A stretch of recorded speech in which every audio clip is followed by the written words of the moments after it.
À partir du chapitre 8 de la règle, saint Benoît parle de la prière commune qui est nécessaire pour la communauté, mais il parle finalement d'une dimension qui est sans doute nécessaire à la vie, tout simplement. Euh, Qu'est-ce que la prière? La prière, c'est accepter de se mettre dans une position de disponibilité par rapport à une réalité qui est plus large que la nôtre et qui d'une certaine manière, apporte une forme d'inspiration. Donc, l'esprit se met en quelque sorte en vacances pour accueillir euh, dans les profondeurs de l'être une parole autre que la sienne. Et cette parole est partagée avec d'autres, soit sous la forme d'un acte de manifestation de notre humanité par rapport à ses besoins ou par rapport à ses émotions, par rapport à ses sentiments, par rapport à toutes sortes de dimensions de notre humanité, devant cette réalité plus large que nous, ou bien sous forme d'écoute de la parole reconnue comme sainte pour tout le monde dans le groupe et qui devient une matière, pas d'abord à réflexion, mais une matière à transformation et qui est accueillie en commun donc. Donc dans cet état d'esprit de disponibilité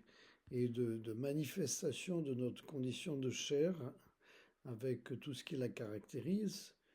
euh, saint Benoît commence par traiter de ce qu'il estime être le plus important, c'est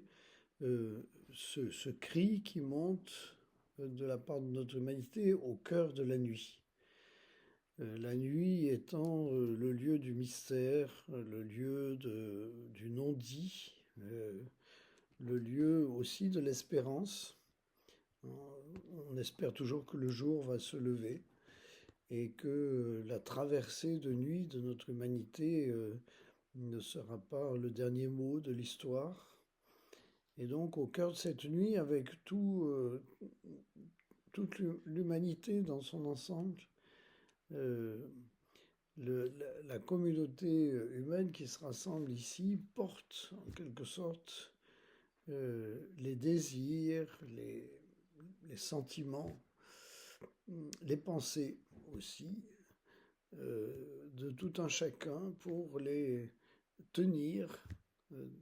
dans la disponibilité d'une inspiration transformante. Alors, saint Benoît prend du temps pour dire comment va se passer cette prière dans la nuit, qui est relativement longue, avec le chant de plusieurs psaumes, de beaucoup de psaumes même, puisqu'il y en a systématiquement chaque nuit, selon la règle de saint Benoît, 12. Donc, c'est une manière de prier qui nous est moins habituelle aujourd'hui, mais à une époque comme celle de saint Benoît, où il n'y a aucun support télévisuel ou audio ou, ou d'apport informatique, euh, eh bien, il faut pouvoir passer du temps avec les instruments qui sont apportés, c'est-à-dire la transmission orale. Et, et donc, on prend du temps pour chanter les psaumes, dont beaucoup d'ailleurs dans le groupe ne savent pas les lire, mais les connaissent par cœur pour autant et peuvent les chanter de cette manière-là, ou y participer. Donc il y a une longue prière dans la nuit que saint Benoît traite pour les jours ordinaires, qui traite tout particulièrement pour les dimanches, parce que le dimanche est considéré par les anciens comme un jour de Pâques hebdomadaire, et donc une partie de la nuit est consacrée à cette attente de la résurrection au petit matin. Et Et donc la nuit du samedi au dimanche est comme une vigile pascale hebdomadaire que la communauté a vraiment à cœur de célébrer dans toute sa dimension. Et, et cette prière de nuit qui peut-être actuellement est traitée plus légèrement, mérite d'être habitée très profondément et caractérise encore plus spécialement ceux qui veulent partager la spiritualité monastique. Euh, Pouvoir au cœur de la nuit porter ainsi l'humanité et la laisser s'exprimer, c'est vraiment capital. Ensuite, tout logiquement, viendra la description de la prière au petit matin, qui évoque toujours la dimension du lever du soleil et donc symboliquement de la résurrection du Christ, où on dit, en particulier dimanche, des psaumes spécifiques qui caractérisent ce moment de la journée, mais aussi dans le reste de la semaine. Et donc, Saint Benoît passe l'un ou l'autre de ces chapitres à dire explicitement quel psaume on dira à ce moment-là pour qu'il y ait beaucoup de pertinence.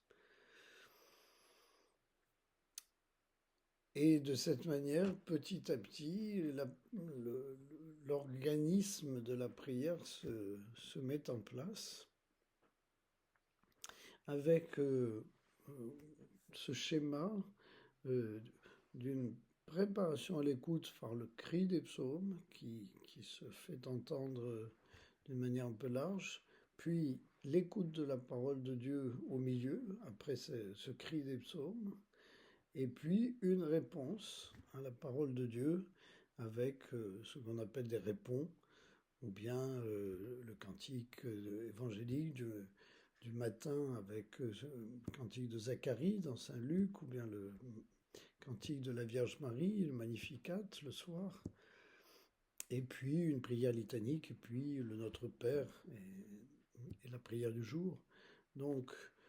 le cri des psaumes qui monte avec l'ensemble de l'humanité dans la nuit, au petit matin, l'écoute de la parole de Dieu, tous ensemble, et puis la réponse que nous allons donner pour enfin, sortant de l'office, vivre tout ce que nous avons reçu et le partager avec tous ceux que nous allons rencontrer d'une manière vivante par notre vie elle-même. C'est ainsi que Saint Benoît commence à décrire l'office pour la communauté dont il veut faire une école du service du Seigneur.